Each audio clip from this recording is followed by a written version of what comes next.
শক্তিশালী বাংলাদেশ বনাম বিশ্বসেরা জিম্বাবু দল খেলতে আসবে। 2টা টেস্ট ম্যাচ খেলা হবে বাংলাদেশ বনাম জিম্বাবুর। তো সেই খেলা সম্প্রচার করতে কোনো চ্যানেল রাজি নাই বাইরে ভাই।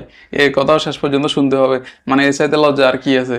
মানে কোনো চ্যানেল, টি স্পোর্ট, জিটিভি, কোনো চ্যানেল খেলা দেখাতে রাজি নেই। তো কি উপায় হবে এবার বাংলাদেশ আর জিম্বাবু এই সিরিজের?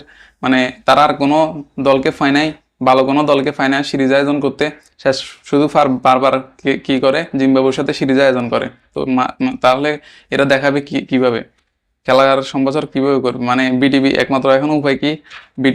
বিটিভি আছে, এছাড়া আর কোনো উপায় নাই। তো টি স্পোর্ট আর গাছ জিটিভি এদের খেলা দেখাতে রাজি নেই বাইরে ভাই। মানে জিম্বাবুকে ফাইলে এরা জ্বলে ওঠে তো বারবার। শুধু শক্তিশালী বিশ্বসেরা দল জিম্বাবুকে সাথে আজ সিরিজ আয়োজন করতে বেশি খুশি থাকে, হ্যাপি থাকে, আর কোনো দলকে ফাইনাল সিরিজ আয়োজন করার জন্য। তো এই হলো এদের অবস্থা শেষ পর্যন্ত। এই কথাটা শুনতে হলো, এর সাথে লজ্জা কি আছে?